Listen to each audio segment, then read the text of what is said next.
Hello friends, हम पढ़ेंगे political science 365 जो प्रीलिम 2025 के लिए है। दोस्तों, ये विजन आईएएस की है और ये चैनल विजन आईएएस का नहीं है। और मैं आपको ये बताना चाहता हूँ कि हम कोशिश करेंगे कि जो पीडीएफ है इसको हम इजी वे में पढ़ाएं आपको, और ज़्यादा से ज़्यादा आपको चीज़ें समझ में आए और क्लियर हो आपके लिए। और ये जो क्लासेस है मैराथन क्लासेस होगी, और आप लास्ट तक बने रहिए। और इसका जो हार्ड कॉपी है वो आप जब इस वीडियो को देखें तब लेके बैठें, ताकि आपकी चीज़ें इजीली कवर हो जाएगी। और इस वीडियो में हम सारी चीज़ें कवर करेंगे, जो इम्पोर्टेंट है उसको बहुत अच्छे से एनालिसिस करके आपको समझाएंगे। कोशिश रहेगी कि सारी चीज़ें आपको अच्छे से कवर हो और आप उस चीज़ का एग्ज़ाम में उस चीज़ का रिजल्ट दें। जो इसका पहला टॉपिक है जो इलेक्शंस है, और इसके जो मेन टॉपिक हैं, जैसे सेकंड टॉपिक है जो functioning of parliament, state legislature, local government. इसमें बहुत सारे टॉपिक्स हैं। संविधान से संबंधित मुद्दे, इशू रिलेटेड, कॉन्स्टिट्यूशंस और भी बहुत सारे हैं इसमें। तो सारी चीज़ें हम कवर करेंगे। ये लगभग 17-80 पेज की होगी।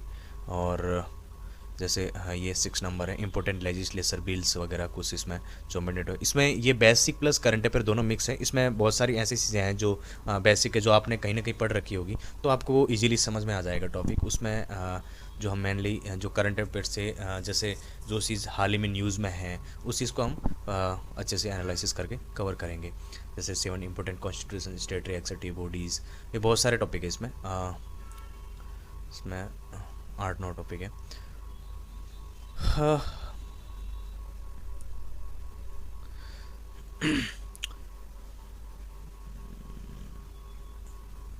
हाँ, टॉपिक है इलेक्शंस, इसको हम पढ़ेंगे। सरकार ने पूरे देश में एक साथ चुनाव यानी एक राष्ट्र एक चुनाव के लिए लोकसभा में 129 संविधान संशोधन विधेयक 2024 पेश किया है। इस विधेयक की समीक्षा एक संयुक्त संसदीय समिति द्वारा की जाएगी। 129वां संविधान संशोधन विधेयक 2024 के कुछ मुख्य प्रावधान है। इसमें संविधान में एक नया अनुच्छेद 82A जोड़ा जाएगा, और एक साथ चुनाव नए अनुच्छेद के अनुसार भारतीय निर्वाचन आयोग लोकसभा और सभी राज्य विधानसभाओं के लिए एक साथ आम चुनाव कराएगा। इसमें विधानसभाओं का कार्यकाल, सभी राज्य विधानसभाओं का कार्यकाल लोकसभा के पूर्ण कार्यकाल के साथ समाप्त हो जाएगा। आर्टिकल 83, इसमें 83 में संशोधन, इसमें असमाप्त अवधि, अनएक्सपायर्ड पीरियड, मध्यावधि चुनाव और आम चुनाव की परिभाषा दी गई है। इसमें संशोधन के अनुसार जब लोकसभा 5 वर्ष के पूर्ण कार्यकाल से पहले भंग हो जाती है, तो लोकसभा विघटन की तिथि और पूर्ण कार्यकाल की समाप्ति के बीच की अवधि असमाप्त अवधि मानी जाएगी। इसमें समय से पहले लोकसभा विघटन के बाद मध्यावधि चुनाव होंगे। इस चुनाव में जिस नई लोकसभा का गठन होगा उसका कार्यकाल केवल असमाप्त अवधि के लिए ही होगा। आर्टिकल 172 में संशोधन है। यह नया प्रावधान राज्य विधानसभाओं के लिए असमाप्त अवधि और पूर्ण कार्यकाल को परिभाषित करता है। आर्टिकल 327 में संशोधन ये विधानमंडलों के चुनाव के संबंध में प्रावधान करने की संसद की शक्ति से संबंधित है। एक साथ चुनाव कराने के बारे में इसमें यह है कि एक राष्ट्र एक चुनाव, इसके रूप में चुनाव के रूप में भी जाना जाता है। भारत में इसका आशय यह है कि लोकसभा, राज्य विधानसभाएं और नगर पालिकाएं और पंचायत के चुनाव को एक साथ संपन्न कराए जाने से है। ऐसा होने पर किसी विशेष निर्वाचन क्षेत्र के मतदान इन सभी चुनावों के एक ही दिन में मतदान कर सकेंगे। एक साथ चुनाव का आशय ये नहीं कि संपूर्ण देश में इन सभी चुनाव के एक ही दिन मतदान हो। भारत में 1951, 52, 1957, 1962 और 1967 में लोकसभा विधानसभाओं के लिए एक साथ चुनाव हुए थे। उसमें 1968-69 में राज्य विधानसभाओं में और 1970 में लोकसभा के समय से पहले भंग होने के कारण यह सक्रिय बाधित हो गया था। एक साथ चुनाव करने की सिफारिश करने वाली कुछ रिपोर्ट्स हैं, जैसे भारत के विधि आयोग की 170वीं रिपोर्ट 1999, संसदीय स्थायी समिति की रिपोर्ट 2015, संविधान के कामकाज की समीक्षा करने के लिए आयोग 2002, 2017 में नीति आयोग की वर्किंग पेपर। राज्य चुनाव आयोग हाल ही में भारत के नियंत्रक के महालेखा परीक्षक CAG की कर्नाटक लेखा परीक्षा रिपोर्ट में कहा गया कि राज्य चुनाव आयोग का कमज़ोर होना स्थानीय सरकार के चुनाव में देरी का एक प्रमुख कारण है।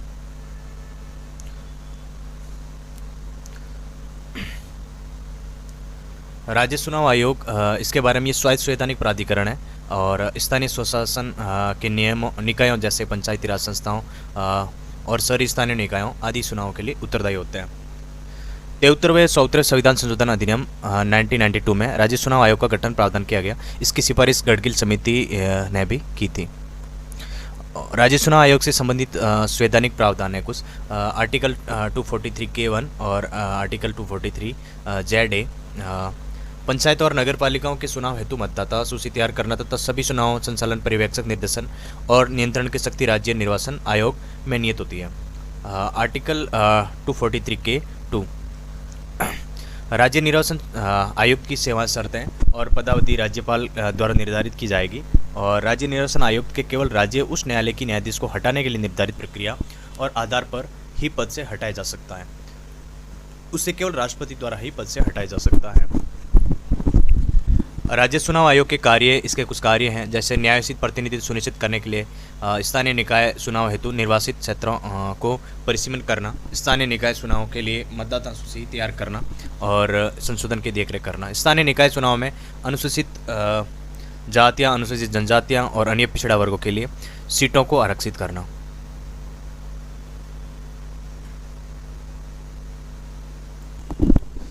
अगला टॉपिक है परिसीमन आयोग।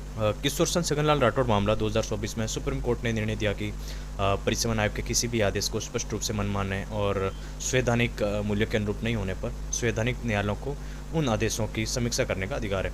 परिसीमन के बारे में ये लोकसभा और विधानसभाओं के लिए प्रत्येक राज्यों की सीटों की संख्या एवं प्रादेशिक निर्वाचन क्षेत्रों को भौगोलिक सीमाएँ तय करने की प्रक्रिया है। परिसीमन कार्य की जिम्मेदारी उस अधिकारी प्राप्त संस्था को सौंपी जाती है जो इस संस्था को परिसीमन आयोग या सीमा आयोग भी कहा जाता है। इसमें संविधान के आर्टिकल 82 के अनुसार परिसीमन का कार्य ऐसे प्राधिकारी द्वारा ऐसी रीति से किया जाता है जिसे संसद कानून के माध्यम से निर्धारित करें। भारत में परिसीमन आयोग का गठन 4 बार जैसे 1952 और 1963, 1973, 2002 में किया गया। ये एक सांविधिक निकाय है। परिसीमन आयोग के निर्णय अंतिम माने जाते हैं और इन्हें किसी भी न्यायालय में चुनौती नहीं दी जा सकती। इनके आदेश की प्रतियां संबंधित लोकसभा और राज्यसभाओं के समक्ष रखी जाती है, लेकिन इसमें किसी भी प्रकार के संशोधन की अनुमति नहीं है। इसकी संरचना है अध्यक्ष के रूप में सुप्रीम कोर्ट के सेवारत या सेवानिवृत्त न्यायाधीश रहता है इसमें, और मुख्य निर्वाचन आयुक्त CAC द्वारा मनोनीत कोई भी चुनाव आयुक्त और संबंधित राज्य निर्वाचन आयोग इसमें। इलेक्ट्रॉनिक वोटिंग मशीन और voter verifiable paper audit train EVM या वीवीपैट सुर्खियों में क्यों है? हाल ही में एसोसिएशन फॉर डेमोक्रेटिक रिफॉर्म्स बनाम भारतीय निर्वाचन आयोग अन्यवाद 2024 में सुप्रीम कोर्ट ने EVM में डाले गए वोट के साथ वीवीपैट पर 100% क्रॉस सत्यापन कराने की मांग वाली याचिका को खारिज कर दिया गया। EVM वीवीपैट के बारे में इलेक्ट्रॉनिक वोटिंग मशीन EVM एक पोर्टेबल माइक्रो कंट्रोलर आधारित उपकरण है। इसे चुनाव प्रक्रिया को आधुनिक बताने के लिए डिजाइन किया जाता है। इसे भारतीय निर्वाचन आयोग, इलेक्शन कमीशन ऑफ इंडिया ने electronics corporation of India limited और भारतीय इलेक्ट्रॉनिक्स लिमिटेड BEL के साथ मिलकर विकसित किया है। भारतीय इलेक्ट्रॉनिक लिमिटेड BEL रक्षा मंत्रालय के तहत कार्य करता है। Electronic corporation of India limited परमाणु ऊर्जा विभाग के तहत कार्य करती है। 2017 में गोवा विधानसभा के चुनाव के दौरान पहली बार सभी EVM के साथ वीवीपैट का उपयोग किया गया था। 2019 में लोकसभा चुनाव में वीवीपैट के पहली बार पूरी तरह से उपयोग किया गया। EVM वीवीपैट का विकास क्रम इसका 1982 केरल विधानसभा उपचुनाव में पहली बार EVM का इस्तेमाल किया गया। 1989 EVM उपयोग की अनुमति देने के लिए लोक प्रतिनिधित्व अधिनियम 1951 में संशोधन किया गया। 2004 आम चुनाव में पहली बार EVM का उपयोग किया गया और तब से सभी चुनाव इसके इस्तेमाल किए जाने लगा इसमें। और 2013 सुप्रीम कोर्ट ने सुब्रमण्यम स्वामी बनाम भारतीय निर्वाचन आयोग वाद में वीवीपैट के इस्तेमाल को अनिवार्य कर दिया गया। 2019 N चंद्रबाबू नायडू और अन्य बनाम भारतीय संघ विवाद में सुप्रीम कोर्ट ने निर्णय दिया था कि प्रत्येक विधानसभा या असेंबली सेगमेंट में 5 EVM का वीवीपैट से अनिवार्य रूप से सत्यापन किया जाएगा। EVM से निम्नलिखित 3 यूनिट शामिल हो गए, जिसमें बैलेटिंग यूनिट है, कंट्रोल यूनिट है और voter verifiable paper audit trails VVPAT है। इसमें बैलेटिंग यूनिट है, इसका उपयोग वोट डालने के लिए किया जाता है। ये 16 बटन वाले कीबोर्ड की तरह कार्य करती है। कंट्रोल यूनिट है, इसे मास्टर यूनिट भी कहा जाता है और ये मतदान पिटीशन अधिकारी के पास रहती है। और voter verified paper audit trails VVPAT है, ये EVM का ही एक घटक है। ये मशीन सत्यापित करती है कि मतदाता का वोट उसी उम्मीदवार को गया या जिससे उसने वोट दिया है। इस मतदान प्रणाली में पूर्ण पारदर्शिता लाने के लिए EVM का उपयोग करके मतदान प्रणाली का सटीकता सुनिश्चित करने का, मतदान विश्वास बहाल करने के लिए लाया गया है इसमें। इसके बाद में EVM वीवीपैट के इसके कुछ लाभ हैं, जैसे ये बैटरी पर चलता है और बाहरी सप्लाई की आवश्यकता नहीं होती है। इसमें अवैध मत की संभावना बहुत कम होती है। ये प्रति मिनट से 4 वोटों से अधिक अनुमति नहीं देता, जिससे बूथ कैप्चरिंग पर रोक लगती है। कंट्रोल यूनिट क्लोज बटन दबाने के बाद मतदान की कोई संभावना नहीं रहती। इसमें ईवीएम गलत तरीके से पूर्व प्रोग्राम करने की कोई संभावना रहती है। आदर्श आचार संहिता model code of conduct MCC हाल ही में सुर्खियों में है। भारतीय निर्वाचन आयोग ने राजनीतिक दलों और उनके प्रतिनिधियों को सोशल मीडिया प्लेटफॉर्म को नैतिक रूप से उपयोग करने के निर्देश जारी किए गए। इसमें निर्देश लोकसभा चुनाव के दौरान आदर्श आचार संहिता को उल्लंघन की शिकायतें मिलने के बाद जारी किए गए। आदर्श आचार संहिता एमसीसी के बारे में उत्पत्ति इसकी शुरुआत है सबसे पहले 1960 में केरल राज्य की विधानसभा चुनाव में की गई थी। इसकी जो प्रकृति है, राजनीतिक दलों के साथ सहमति से भारतीय निर्वाचन आयोग द्वारा निर्धारित दिशा निर्देशों को एक सेट है। स्वतंत्र और निष्पक्ष चुनाव सुनिश्चित करने के लिए राजनीतिक दल एक उम्मीदवारों को आसन को नियंत्रित करने हेतु जारी किया जाता है। और भारतीय निर्वाचन आयोग संविधान के आर्टिकल 324 में अपना प्राधिकार प्राप्त करता है। ये आर्टिकल के तहत निर्वाचन आयोग से संसद, राज्य विधानमंडलों और राष्ट्रपति या उपराष्ट्रपति पदों के चुनाव के संचालन, निर्देशन और नियंत्रण की पूरी जिम्मेदारी शक्ति प्रदान की गई है इसमें। हालांकि संविधान में एमसीसी के बारे में स्पष्ट रूप से उल्लेख नहीं किया गया। एमसीसी किन पर लागू होती है? ये सभी राजनीतिक दलों और उसके उम्मीदवारों, पोलिंग एजेंट्स, सत्तारूढ़ सरकार और सभी सरकारी कर्मचारियों पर भी लागू होती है। जो इलेक्शन में जिनकी ड्यूटी होती है, जो गवर्नमेंट सर्वेंट है, उन पर भी ये एमसीसी लागू होती है। इसकी कुछ गतिविधियां हैं। प्रतिबंधित गतिविधियां एमसीसी के लागू होने के बाद इसमें जैसे ऐसी कोई नीति, परियोजना या योजना घोषित नहीं की जा सकती जो मतदान व्यवहार को प्रभावित करती हो। इसमें सरकारी कोष से धन के उपयोग कर विज्ञापन जारी करने पर रोक है। सरकार सार्वजनिक उपकरणों में किसी भी संदर्श नियुक्त पर रोक है। इसमें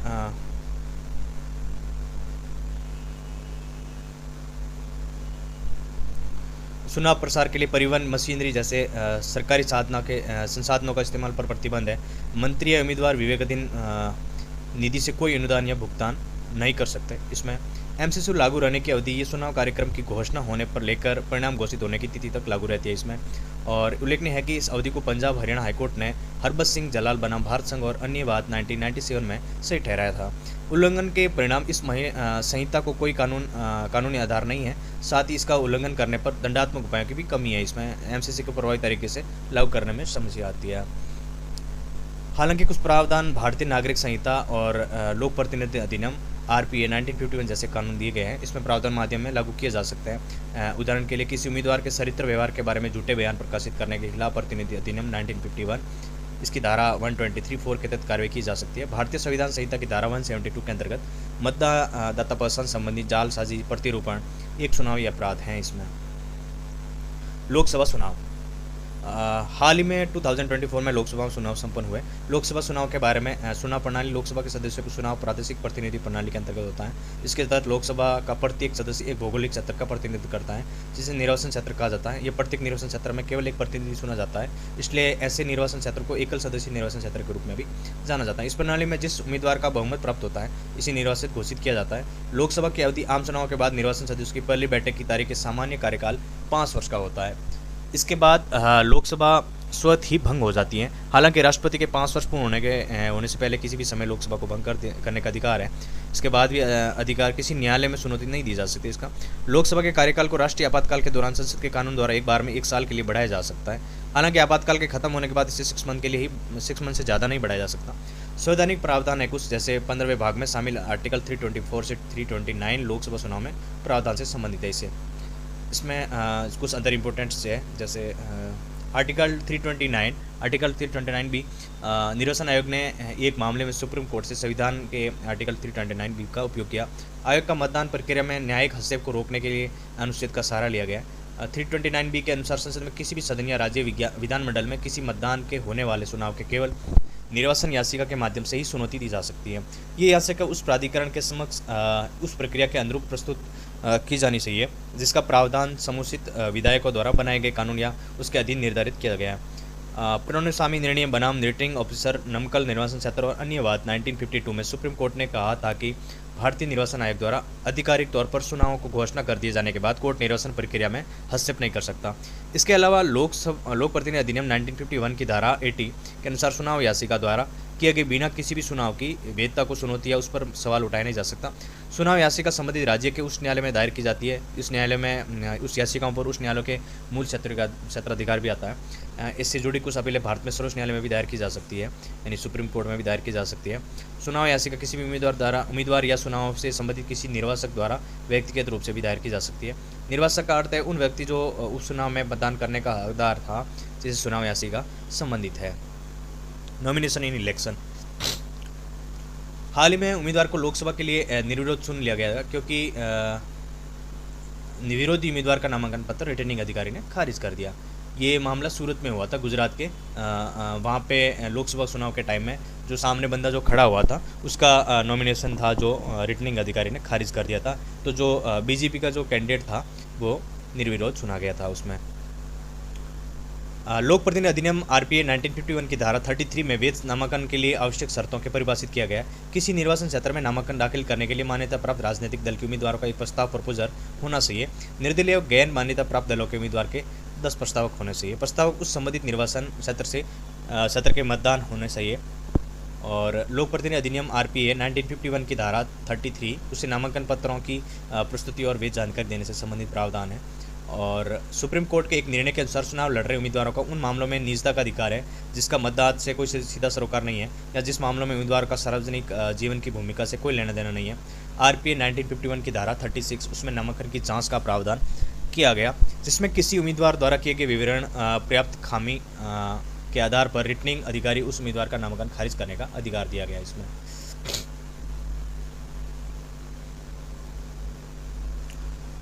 पुनर्मतदान रीपोलिंग। भारतीय निर्वाचन आयोग इलेक्शन कमीशन ऑफ इंडिया ने मणिपुर और अरुणाचल प्रदेश में विभिन्न मतदान केंद्रों पर लोकसभा आम चुनाव के लिए पुनर्मतदान कराया गया। लोक प्रतिनिधि अधिनियम 1951 के तहत पुनर्मतदान संबंधित प्रावधान है। वे परिस्थितियां जिसके तहत पुनर्मतदान की आवश्यकता होती है जैसे प्राकृतिक आपदा, हिंसा आदि, वोटिंग मशीनों के क्षतिग्रस्त या नष्ट हो जाने के कारण, बूथ कैप्चरिंग के कारण चुनाव रद्द कर दिया जाना, मान्यता प्राप्त राजनीतिक दल या राष्ट्रीय दल क्षेत्रीय दल के उम्मीदवार की मृत्यु के कारण यहाँ पे रीपोलिंग होती है। साइलेंस पीरियड्स ये क्या है? ये लोकसभा चुनाव के तहत राज्यों के किसी चरण में मतदान दिवस के 48 घंटे से पहले साइलेंस पीरियड लागू होता है। इसमें साइलेंस पीरियड वास्तव में मतदान के दिन कुछ समय पहले ही चुनाव प्रसार पर प्रतिबंध है। ये साइलेंस पीरियड मतदान के 48 आवर्स पहले शुरू होता है और मतदान होने के बाद में समाप्त होता है। वैसे लोक प्रतिनिधि अधिनियम 1951 साइलेंस पीरियड पर पद का उल्लेख नहीं किया गया है। साइलेंस पीरियड के दौरान लोक प्रतिनिधि अधिनियम 1951 के तहत कुछ प्रतिबंध निम्नलिखित है जैसे धारा 126(1) टेलीविज़न या उसी तरह के अन्य डिवाइस का उपयोग करके किसी भी प्रकार का चुनाव प्रसार या किसी भी मनोरंजन कार्यक्रम जैसे संगीत कार्यक्रम माध्यम से चुनाव प्रसार रोक लगाती है। धारा 126(1) ए एग्जिट पोल आयोजित करने और प्रिंट इलेक्ट्रॉनिक मीडिया का उपयोग करके एग्जिट पोल के परिणाम प्रकाशित करने पर रोक लगाती है। धारा 126(1) बी इलेक्ट्रॉनिक मीडिया में चुनाव से संबंधित कोई भी ओपिनियन पोल प्रदर्शित करने पर भी रोक लगाती है।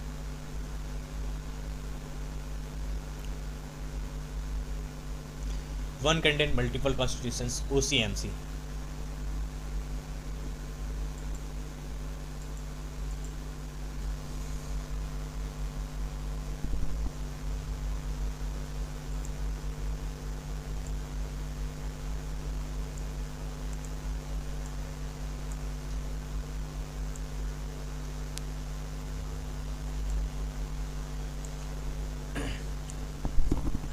एक उम्मीदवार अनेक निर्वाचन क्षेत्र। इसमें संविधान के संसद का चुनाव आयोजित करने के तरीके को विनियमित करने का अधिकार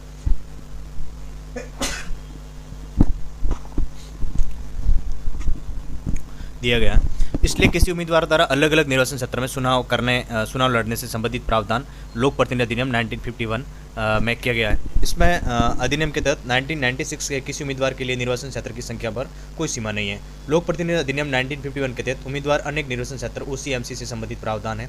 लोक प्रतिनिधि अधिनियम 1951 की उपधारा 33(7) ये एक उम्मीदवार को अधिकतम 2 सीटों से चुनाव लड़ने की अनुमति देता है।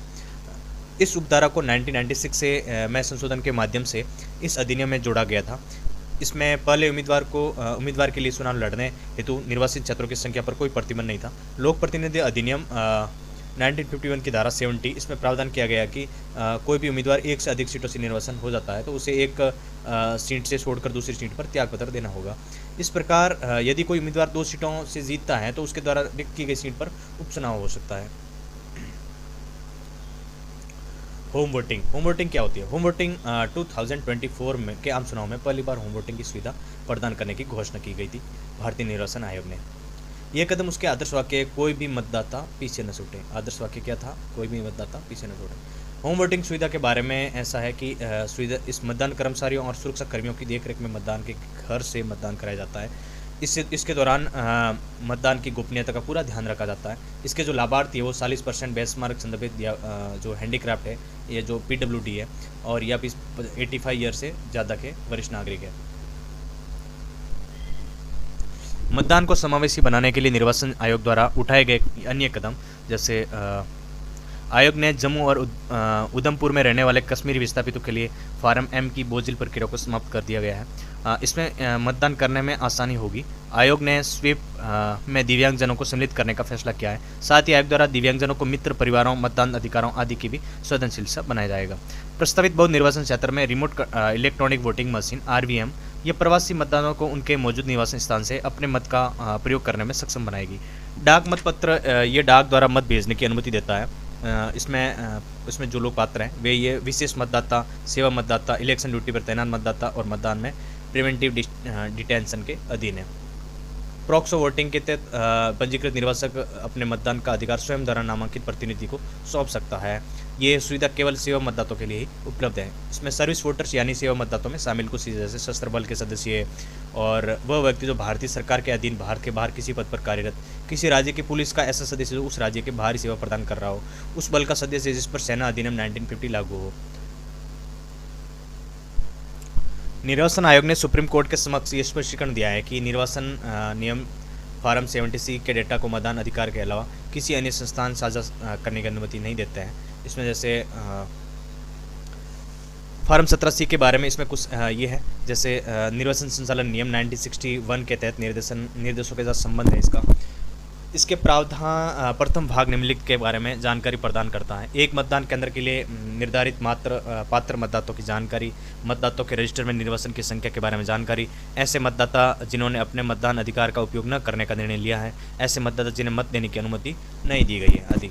इसके अलावा दूसरे भाग में निम्नलिखित के बारे में जानकारी होती है। प्रत्याशी का नाम तथा प्रत्याशी के प्राप्त कुल मत। अब ब्रेल साइनेज ये क्या है? ब्रेल साइनेज पुडुचेरी के निर्वाचन विभाग का केंद्र शासित प्रदेश सभी 1967 मतदान केंद्रों पर इलेक्ट्रॉनिक वोटिंग मशीन EVM के अंग्रेजी और तमिल में ब्रेल साइनेज प्रदान करेगा। ये कदम दृष्टिबाधित या दृष्टिहीन मतदाताओं को स्वतंत्र और गोपनीय रूप से मताधिकार का उपयोग करने में मदद करेगा। हालांकि ऐसे मतदाता शायद जो अपने साथ सहायता के लिए एक व्यक्ति को ला सकते हैं। इसके लिए निर्वाचन संचालन नियम 1961 के नियम 49N में प्रावधान किया गया है। सेकेंड टॉपिक है संसद, राज्य विधानमंडल, स्थानीय सरकार की कार्यप्रणाली, function of parliament, state legislation, local government. आंतरिक आपातकाल, इंटरनल इमरजेंसी। 2024 में भारत के राष्ट्रीय आपातकाल की घोषणा के 50 वर्ष पूरे हुए। ज्ञात है कि 25 जून 1975 को आंतरिक आपातकाल की घोषणा की गई थी। ये जैसे आपातकाल क्या है, ये आपने पॉलिटिकल साइंस में पढ़ाई होगा इसमें कि इमरजेंसी क्या है। एक बार देख लेते इसको। मौलिक अधिकार को निलंबित कर दिया जाता है आपातकाल के दौरान। आपातकाल के दौरान मौलिक अधिकार को निलंबित करने का प्रावधान जर्मनी के इसको वाइमर संविधान से लिए गए हैं जर्मनी के। और भारतीय संविधान में आपातकाल संबंधित प्रावधान जैसे भाग 18 के तहत आर्टिकल 352 से 360 में उल्लिखित है। इस प्रावधान में जो शामिल कुछ औसत देश की संप्रभुता, एकता, अखंडता और सुरक्षा, लोकतांत्रिक राजनीतिक व्यवस्था को संविधान की रक्षा करना होता है। इसमें आपातकाल के प्रकार, इसमें राष्ट्रीय आपातकाल आर्टिकल 352, इसमें युद्ध व बाहरी आक्रमण से आपातकाल, शस्त्र विद्रोह आंतरिक आपातकाल, राज्य में संवैधानिक तंत्र के विफल हो जाने पर, और वित्तीय आपातकाल आर्टिकल 360, वित्तीय स्थिरता के समक्ष खतरा। और इसमें जैसे आपातकाल की घोषणा की जो प्रक्रिया है, अनुमोदन कौन करता है? अनुमोदन संसद में होता है। 1 महीने के भीतर संसद के दोनों सदनों द्वारा अनुमोदित होना आवश्यक होता है इसकी घोषणा के। और इसकी अवधि है जो राष्ट्रीय आपातकाल घोषणा जारी होने की तिथि से 6 महीनों तक लागू रहता है ये। और इसे संसद दोनों सदनों द्वारा पारित एक संकल्प के माध्यम से अगले 6 महीनों के लिए और बढ़ाया जा सकता है। इस प्रक्रिया के माध्यम से आपातकाल का अनिश्चित समय तक बढ़ाया जा सकता है। इस प्रावधान में 44वें संविधान संशोधन अधिनियम 1978 द्वारा संविधान में जोड़ा गया था। आपातकाल की मंजूरी देने या जारी रखने का संकल्प प्रत्येक सदन में विशेष बहुमत द्वारा पारित किया जाना चाहिए। विशेष बहुमत कुल सदस्यों के 50% से अधिक तथा उपस्थित मतदान करने वाले कम से कम 2/3 सदस्यों का बहुमत है। विशेष परिस्थिति यदि 6 माह की अवधि के दौरान लोकसभा भंग हो जाती है और आपातकाल की स्थिति को आगे जारी रखने की मंजूरी नहीं मिल पाती है, तो इसे उद्घोषणा की वैधता लोकसभा के पुनर्गठन के बाद इसकी पहली बैठक जो 30 दिनों तक बनी रहती है, बशर्ते हैं कि इस बीच राज्यसभा ने इसे जारी रखने की मंजूरी दे दी है। आपातकाल का निरस्त रेवोल्यूशन, राष्ट्रपति किसी भी समय एक अनुवर्ती उद्घोषणा के माध्यम से आपातकाल संबंधी उद्घोषणा को रद्द कर सकता है। इसके लिए संसदीय अनुमोदन की आवश्यकता नहीं होती है। आपातकाल की जो उद्घोषणा को जारी रखने की स्वीकृति से संबंधित प्रत्येक संकल्प को लोकसभा द्वारा साधारण बहुमत से अनुमोदन प्राप्त होना आवश्यक होता है। इसमें आंतरिक आपातकाल के बाद में 44वें संविधान संशोधन अधिनियम 1978 के माध्यम से लाए गए संवैधानिक परिवर्तन लिखित अनुमोदन, इसमें लिखित अनुमोदन है। आपातकाल की घोषणा केवल मंत्रिमंडल द्वारा राष्ट्रपति से की गई है, लेकिन सलाह के आधार पर ही की जा सकती है। ये मौलिक अधिकार आर्टिकल 359 का दायरा सीमित कर दिया गया। इसका अर्थ है कि अपराधों के लिए दोषित संबंध में संरक्षण का अधिकार है, आर्टिकल 20, तथा प्राण और देह स्वतंत्रता के संरक्षण का अधिकार है, आर्टिकल 21, आपातकाल के दौरान लागू रहेंगे। ये लोकसभा का कार्यकाल आर्टिकल 83 और 172 में संशोधन करके लोकसभा में कार्यकाल को 6 वर्ष से घटाकर वापस 5 वर्ष कर दिया गया है। आर्टिकल 275A को हटाना, ये अनुच्छेद के अंदर सरकार को किसी भी राज्य कानून व्यवस्था को किसी भी गंभीर स्थिति से निपटने के लिए संघ के किसी भी सशस्त्र बल या किसी अन्य बल को तैनात करने की शक्ति प्रदान करता है। न्यायिक समीक्षा, इसमें जो न्यायिक समीक्षा ये है, राष्ट्रपति या उपराष्ट्रपति के चुनाव से उत्पन्न उसे जुड़े सभी संशयों विवादों की जांच सुप्रीम कोर्ट द्वारा की जाएगी तथा इसके फैसले सुप्रीम कोर्ट ही करेगा। Anti defection law, anti defection law सुर्खियों में क्यों आया हाल ही में? ये 10वीं अनुसूची की संवैधानिक चुनौती दी जाने वाली एक रीट याचिका खारिज कर दी है। दल बदल विरोधी कानून के बारे में हम पढ़ते हैं। ये कानून विधि निर्माताओं के अयोग्य ठहराने का प्रावधान किया गया है, जो अपने राजनीतिक दल की टिकट पर निर्वाचन होने के बाद स्वेच्छा से अपने दल की सदस्यता छोड़ देते हैं। ऐसे 52वें संविधान संशोधन 1985 के माध्यम से 10वीं अनुसूची के शामिल किया गया है। दल बदल के उत्पन्न होने वाले अयोग्यता के संबंध में किसी भी प्रश्न का निर्णय सदन की पीठासीन अधिकारी करता है। अयोग्यता के आधार पर निम्नलिखित आधार पर सदस्य समाप्त हो जाती है। यदि कोई सदस्य स्वेच्छा से अपने दल की सदस्यता छोड़ देता है, सदन में अपने राजनीतिक दल द्वारा जारी की किसी निर्देश के विपरीत और दल की पूर्व अनुमति प्राप्त किए बिना मतदान करता है या मतदान से अनुपस्थित रहता है, इस तरह से कर्तव्य को अपने उस दल द्वारा 15 दिनों के भीतर माफ नहीं किया जा सकता। यदि कोई निर्दलीय सदस्य चुनाव के बाद किसी राजनीतिक दल या शामिल हो जाता है तो वह अयोग्य हो जाता है। कोई मनोनीत सदस्य यदि सीट ग्रहण करने की तारीख में 6 महीने की समाप्ति के बाद किसी राजनीतिक दल में शामिल हो जाता है तो वह अयोग्य घोषित हो जाता है। इसमें दल बदल कानून के अपवाद, इसमें दल बदल कानून के किसी राजनीतिक दल किसी अन्य दलों में उसके साथ विलय करने की अनुमति देता है। ये बशर्ते उसके कम से कम 2/3 विधायक विलय में पक्ष हो। यदि कोई व्यक्ति लोकसभा अध्यक्ष या राज्यसभा में सभापति के रूप में चुना जाता है तो अपने दल में इस्तीफा दे सकता है। पद छोड़ने के बाद वह फिर से उस दल में शामिल हो सकता है। वर्तमान में पीठासीन अधिकारी के लिए दल बदल विरोधी मामले पर निर्णय लेने की समय सीमा निर्धारित करने वाला कोई कानून मौजूद नहीं है। 10वीं अनुसूची के संबंध में महत्वपूर्ण न्यायिक निर्णय इसमें क्या है कि हो तो होलोहन बनाम जासिल 1992 सुप्रीम कोर्ट ने निर्णय दिया कि दल बदल विरोधी कानून के तहत अध्यक्ष का निर्णय न्यायिक समीक्षा के अधीन है। किस्म मेघ संदर सिंह वाद 2020 सुप्रीम कोर्ट ने कहा कि 10वीं अनुसूची के तहत अयोग्य संबंधी याचिका पर अध्यक्ष द्वारा 3 महीने के भीतर निर्णय लिया जाना चाहिए। अनुपातिक प्रतिनिधित्व, हाल ही में भारत में कई विशेषज्ञों ने लोकसभा और राज्य विधानसभाओं चुनावों के लिए first past the post FPTP चुनाव प्रणाली स्थान पर अनुपातिक प्रतिनिधि PR पर विचार करने का मत प्रकट किया है। First past the first post FPTP का अनुपातिक प्रतिनिधि प्रणाली के बीच अंतर, जैसे साधारण बहुमत प्रणाली और अनुपातिक प्रतिनिधि प्रणाली FPTP के मामले में इसका जो मापदंड यह है, जैसे भौगोलिक इकाई, देश की छोटी भौगोलिक इकाइयों में विभाजन किया जाना, इसे निर्वाचन क्षेत्र या जिला कहा जाता है। बड़े भौगोलिक क्षेत्र के निर्वाचन क्षेत्र के रूप में सीमांकित किया जाता है, जो पूरा देश ही एक निर्वाचन क्षेत्र हो सकता है। इसका जो प्रतिनिधि है, प्रत्येक निर्वाचन क्षेत्र से एक प्रतिनिधि चुनाव किया जा सकता है। इस निर्वाचन क्षेत्र में से एक से अधिक प्रतिनिधि चुने जा सकता है, ये अनुपातिक में है। और ये मतदान प्रक्रिया इसकी जो है साधारण बहुमत प्रणाली में मतदान किसी भी उम्मीदवार को मत दे सकता है, मतदाता किसी भी दल को वोट दे सकता है। इसमें सीट विवरण इसकी है, किसी दल के विधायक को वोटों की तुलना में अधिक सीटें मिल सकती हैं। जीतने वाले उम्मीदवार को जरूरी नहीं कि बहुमत 50+1 में वोट मिले। प्रत्येक दल को प्राप्त वोटों से प्रतिशत के अनुपात में विधायक में सीटें मिलती हैं। इसमें उदाहरण के तौर पर संयुक्त राज्य America, United kingdom, Canada, Bharat Lok Sabha और राज्य विधानसभाएं, जैसे इसमें इजराइल और नीदरलैंड आदि। इसके लाभ जो आम मतदाताओं के लिए समझना आसान है, एक स्थिर सरकार के गठन का सुगम बनाती हैं। किसी इलाके में चुनाव जीतने के लिए अलग अलग सामाजिक समूहों को मतदाताओं के एक साथ आने के प्रोत्साहित करती है। सभी दलों को उनके वोट शेयर के आधार पर प्रतिनिधित्व सुनिश्चित करती है। अल्पसंख्यक दलों को स्वतंत्र उम्मीदवार के साथ निष्पक्ष व्यवहार करती है। कम वोट बर्बाद होते हैं क्योंकि अधिक लोगों की प्राथमिकता में विचार किया जाता है। चिंताएं जो है ये राजनीतिक दलों को उनके वोट शेयर की तुलना में अधिक या कम प्रतिनिधित्व है। अल्पसंख्यक वोट समूह छोटे दलों के लिए पर्याप्त प्रतिनिधित्व सुनिश्चित नहीं करती है। कई छोटे दलों के साथ खंडित विधायकों को जन्म दे सकती है। संसदीय लोकतंत्र में कम स्थिर गठबंधन सरकारें हो सकती हैं। इसके अनुपातिक प्रतिनिधित्व प्रणाली के बारे में कुछ है, जैसे एकल संक्रमणीय मत प्रणाली ये है। इस प्रणाली में मतदाता अपने उम्मीदवार को वरीयता क्रम में स्थान या रैंक देता है और इस प्रणाली की अग्रलिखित निर्वाचन के लिए अपनाया गया राज्यसभा एवं राज्य विधान परिषद द्वारा राष्ट्रपति को और उपराष्ट्रपति को पद दिया जाता है। इस प्रणाली में मतदाता उम्मीदवारों को नहीं बल्कि राजनीतिक दलों को मत देते हैं। इसके बाद दल प्राप्त में सीटें प्राप्त करते हैं। निश्चित सदस्य अनुपातिक प्रतिनिधि MMPR प्रत्येक प्रादेशिक निर्वाचन क्षेत्र में first fast the post FPTP जरिए एक प्रत्याशी का निर्वाचन किया जाता है। इसके अलावा विविध दलों को प्राप्त मतों के प्रतिशत के आधार पर अतिरिक्त सीटों पर भरा जाता है। इसमें संसदीय समितियां पार्लियामेंट्री कमेटीज सुर्खियों में क्यों हैं हाल ही में?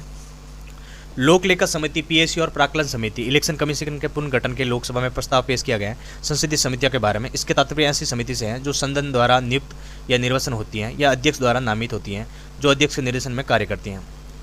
अध्यक्ष अपनी यह सदन या अध्यक्ष को अपनी रिपोर्ट प्रस्तुत करती हैं। इस समितियों को सचिवालय या सहायता की व्यवस्था को लोकसभा के सचिवालय द्वारा की जाती है। संसदीय समितियों द्वारा इतिहास ब्रिटिश संसद से जुड़ा है। ये समिति अपना प्राधिकार 105 आर्टिकल 118 से प्राप्त करती है। आर्टिकल 105 सांसदों को विशेषाधिकार से संबंधित है। आर्टिकल 118 सांसद को अपनी प्रक्रिया को कार्य संचालन से विनियमित करने के लिए नियमन बनाने का अधिकार देता है।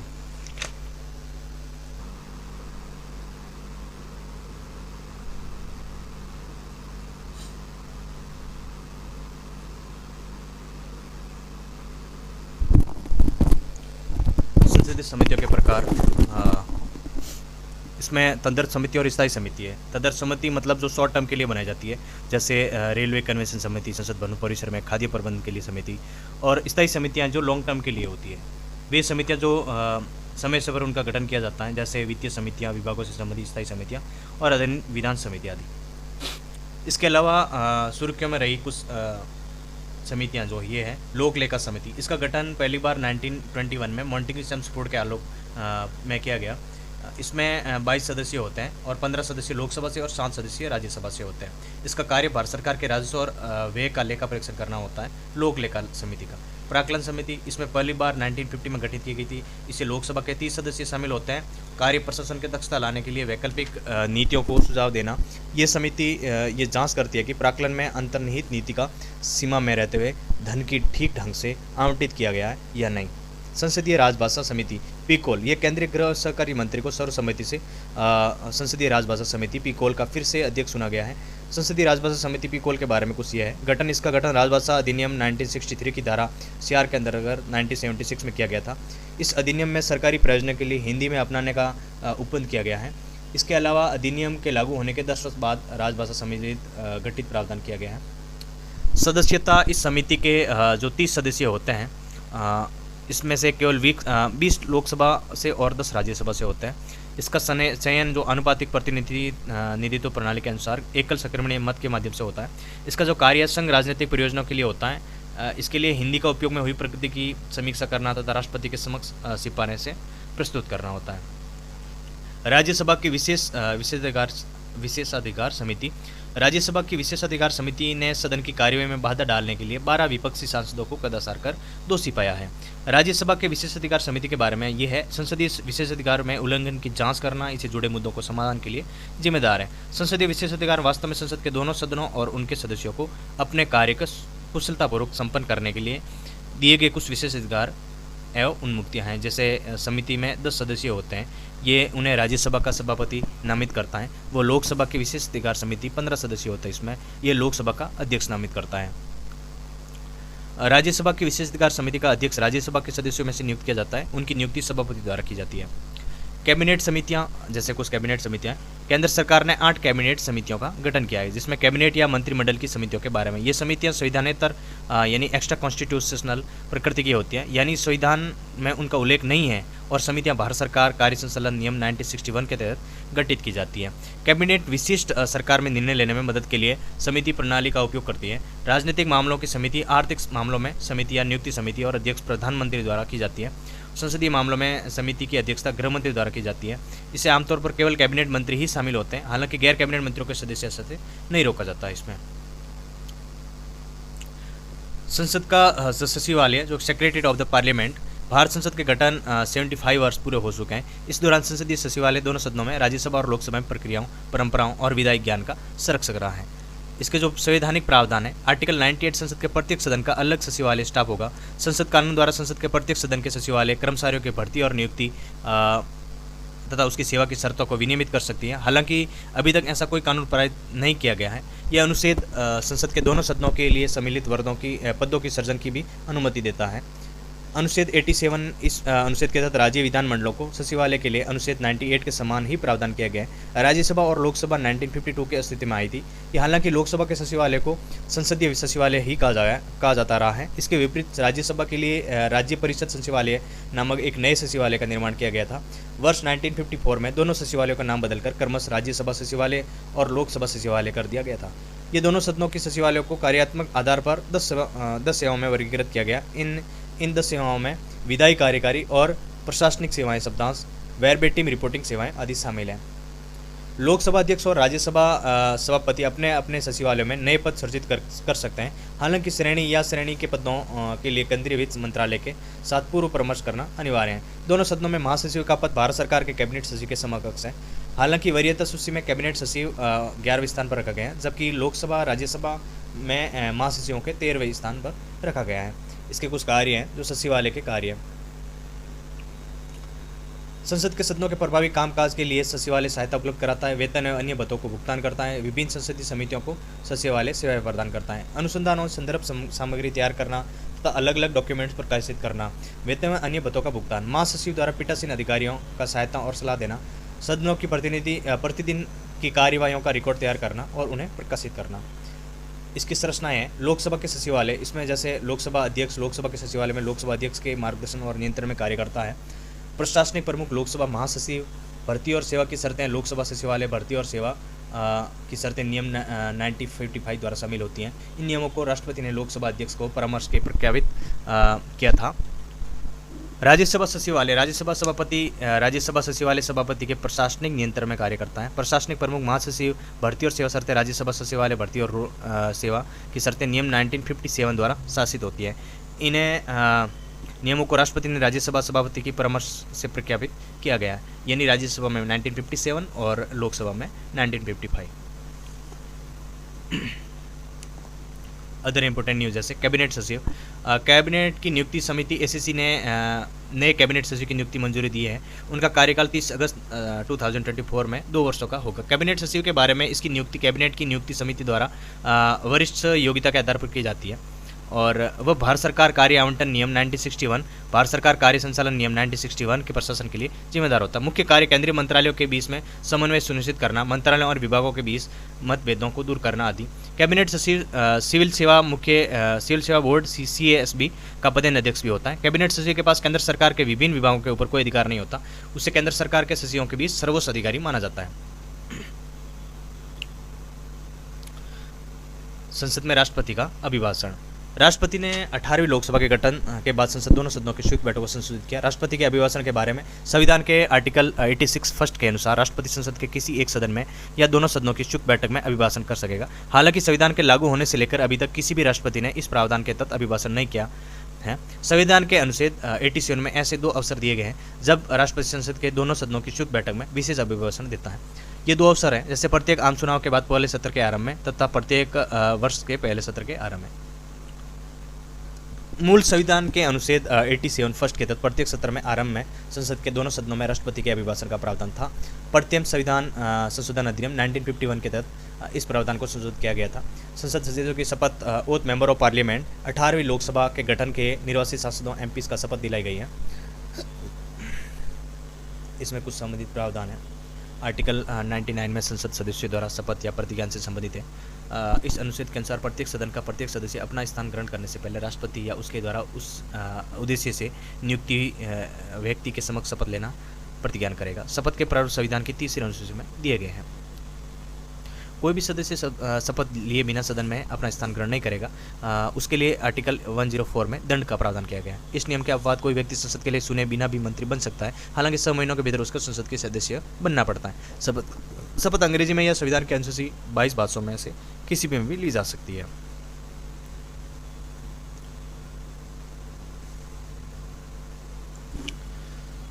इश्यू रिलेटेड ऑफ कॉन्स्टिट्यूशन, संविधान से संबंधित मुद्दे। नागरिकता, सिटीजनशिप। सुप्रीम कोर्ट की संवैधानिक पीठ ने नागरिकता अधिनियम 1955 की धारा 6(1) की वैधता को बरकरार रखा है। इसमें नागरिकता प्राप्त करने के निम्नलिखित 5 तरीके बताए गए हैं: जन्म, वंशानुक्रम यानी वंश, देशीयकरण और राष्ट्रीयकरण या पंजीकरण, किसी राज्य क्षेत्र का भारत का भाग बन जाने से, और दोहरी नागरिकता का प्रावधान इसमें नहीं है। ये संयुक्त राज्य अमेरिका, यूनाइटेड किंगडम, पाकिस्तान आदि देशों में दोहरी नागरिकता का प्रावधान है। धारा 6 ये नागरिकता अधिनियम 1955 का विशेष प्रावधान है। इसमें वर्ष 1985 में केंद्र सरकार ने असम आंदोलन के नेताओं 20 हस्ताक्षरित असम समझौते के बाद नागरिक संशोधन अधिनियम 1985 के जरिए शामिल किया गया था। इसमें 1 जनवरी 1966 से 24 मार्च 1971 के बीच पूरी पाकिस्तान यानी वर्तमान बांग्लादेश में असम में आकर बसे सभी व्यक्तियों विदेशी घोषित किए जाने के तारीख से 10 वर्ष बाद भारतीय नागरिकों को प्रदान करने का प्रावधान किया गया है। नागरिकता संशोधन अधिनियम CA 2019 नागरिकता अधिनियम 1955 में संशोधन करता है। ये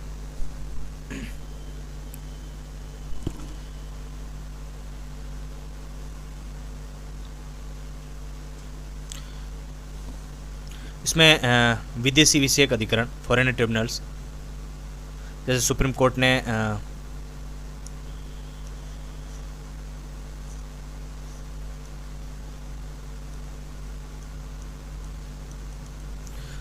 हाल ही में सुप्रीम कोर्ट ने असम के रहने वाले एक व्यक्ति को भारतीय नागरिक घोषित किया है। इसमें पहले उस व्यक्ति ने राज्य के विदेशी विषय अधिकरण ने विदेशी को करार दिया था। इसकी स्थापना ये अर्ध न्यायिक निकाय है। इन्हें विदेशियों विषयक अधिनियम 1946 की धारा 3 के अनुसार केंद्र सरकार द्वारा विदेशी विषयक अधिकरण आदेश 1964 के तहत स्थापित किया गया। अधिकार क्षेत्र में भारत में केवल विदेशी विषयक अधिकरणों के पास ही किसी व्यक्ति को विदेशी घोषित करने का अधिकार है।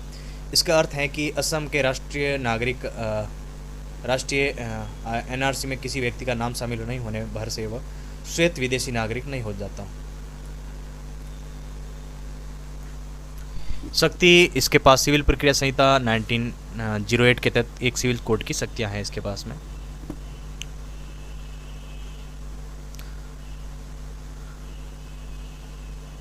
अगला टॉपिक है नागरिकता संशोधन नियम 1924।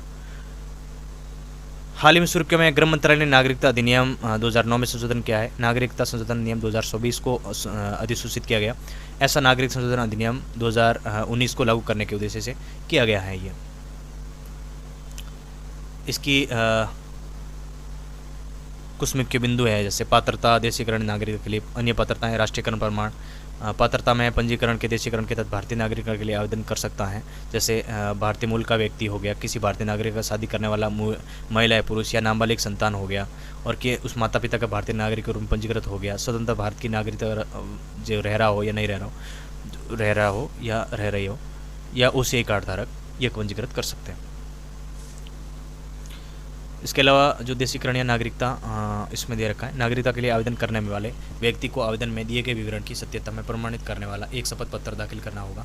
साथ ही उस आवेदन के चरित्र की गवाही देने के लिए किसी भारतीय नागरिक द्वारा एक शपथ प्रस्तुत करना होगा। आवेदन के भारतीय संविधान की 8वीं अनुसूची से सूचीबद्ध भाषाओं में से किसी एक भाषा का पर्याप्त ज्ञान होना चाहिए। राष्ट्रीयता का प्रमाण है, इसमें जैसे देश को साबित करने के लिए दस्तावेजों को आवश्यकता में छूट दी गई है। इसके अलावा जैसे 20 अलग अलग दस्तावेज, वीज़ा, आवासीय परमिट, जनगणना पर्ची, ड्राइविंग लाइसेंस, आधार कार्ड आदि शामिल किए गए। जैसे दूसरे देश नागरिक का त्याग करना, इसमें आवेदकों को घोषणा पत्र सौंपना होगा। इसमें जैसे आवेदन मंजूर होता है उसके अपने देश की नागरिकता समाप्त मानी जाएगी आवेदन करने के बाद में, मंजूरी मिलने के बाद में। अधिकारी जिसके पास नागरिक के लिए आवेदन करना है, नागरिक अधिनियम 1955 की धारा 6B के तहत आवेदन जिला स्तरीय समिति के माध्यम से अधिकार प्राप्त समिति और इलेक्ट्रॉनिक रूप से करना होगा। जिला समिति स्तरीय समिति के बारे में केंद्र सरकार से अधिसूचना जारी करता है। नागरिकता संशोधन अधिनियम 2019 के बारे में कुछ जैसे स्पेशल है, इसके बारे में देखते हैं।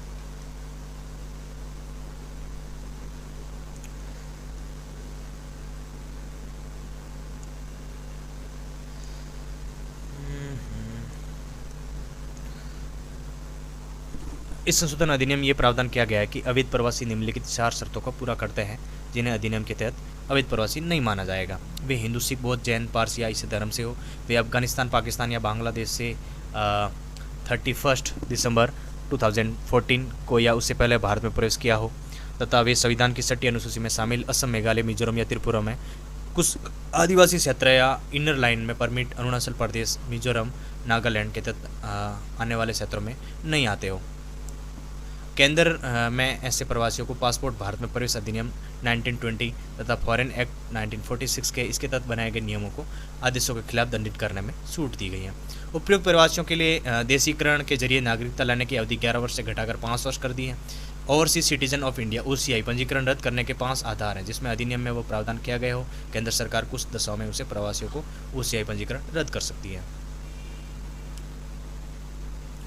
OCI रद्द करने के जैसे कुछ 5 आधार हैं, जैसे धोखाधड़ी के जरिए पंजीकरण, संविधान के प्रति निष्ठा नहीं रखना, युद्ध के दौरान शत्रु के साथ संपर्क रखना, यदि भारतीय संपूर्णतः राष्ट्र की सुरक्षा लोक हित को बनाए रखने के लिए ऐसा करता आवश्यक हो, यदि पंजीकरण के 5 साल के लिए भीतर ही प्रवासी भारतीय नागरिकता को 2 साल या उससे अधिक के कारावास की सजा सुनाई गई हो।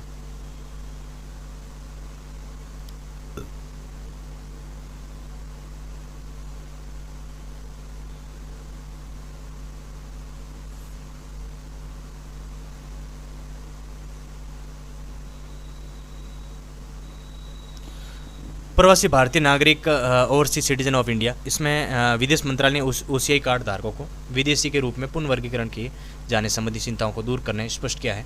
जैसे वर्तमान में OCI नियम अपरिवर्तित ही रहेंगे। OCI कार्ड धारकों के बारे में जैसे OCI योजना को 2005 में नागरिकता अधिनियम 1955 में संशोधन प्रस्तुत किया गया था। विदेशी सैन्य कर्मी चाहे वो सेना में हो, सेवा में हो या सेवानिवृत्त हो, OCI प्राप्त करने के लिए पात्र नहीं है। वो 2015 में भारतीय मूल के व्यक्ति या OCI कार्ड धारकों को एक श्रेणी OCI में मिला दिया गया था। इसके लिए कुछ जैसे पात्रता है, इसमें OCI कार्ड धारकों के लिए पात्रता पाकिस्तान या बांग्लादेश के नागरिकों को छोड़कर कोई भी विदेशी नागरिक हो जो OCI में सभी जनवरी से 1950 के समय उसके बाद किसी भी समय भारत का नागरिक था, सभी जनवरी 1950 भारत नागरिक बनने योग्य था, 15 अगस्त 1947 के बाद भारत का हिस्सा बन गया था, और जो ऐसे नागरिक जिसका पुत्र या पौत्र परपोत्र जो भारत में रहता हो, ऊपर परिवर्णित ऐसे व्यक्ति जो नाबालिग संतान है, जो नाबालिग बच्चा है और उसके माता पिता दोनों भारत में ही नागरिक हैं, माता पिता से कोई एक भारत का नागरिक है, भारत नागरिक या OCI कार्ड धारक का विदेशी मूल की जीवन साथी।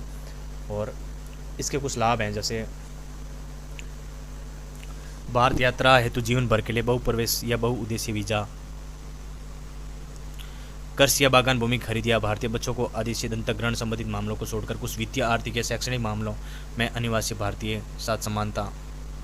1950 की धारा 51G के तहत OCI कार्ड धारकों को 5 वर्ष की अवधि पूरी करने के बाद भारतीय नागरिकता प्राप्त करने के लिए पात्र होगा, बशर्ते यह अवधि करने से पहले पिछले 5 वर्षों में से 1 वर्ष भारत में निवास कर चुका हो। इसमें NRA के समान राष्ट्रीय पेंशन योजना में भी नामांकन करने के लिए पात्र हैं ये। इसके कुछ प्रतिबंध हैं, जैसे दोहरी नागरिकता के रूप में और वोट देने का अधिकार प्राप्त नहीं है। उसे कार्ड निम्नलिखित संवैधानिक पदों पर नियुक्ति अपात्र होते हैं। 58, 66 अनुच्छेद, ये अनुच्छेद 230 जो बहुत है इसमें। OCI कार्ड धारक लोकसभा, राज्य विधानसभा और विधान परिषद के सदस्य बनने के लिए भी अपात्र होते हैं। लोक नियोजन यानी सरकार रोजगार के मामलों में अवसर की समानता से संबंध, आर्टिकल 60। संघ या राज्य सरकार के किसी भी लोक सेवा पद के लिए पात्र नहीं होते हैं, विशेष मंजूरी की आवश्यकता होती है इसमें।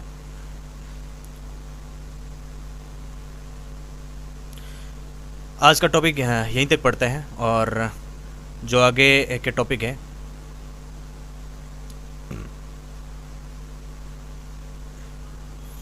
इसमें उन्हें देश में अनुसंधान, पर्वतारोही, धर्म प्रसार गतिविधियों, पत्रकारिता और प्रतिबंधित सुरक्षित क्षेत्रों के दौरान करने के लिए विशेष मंजूरी की आवश्यकता होती है।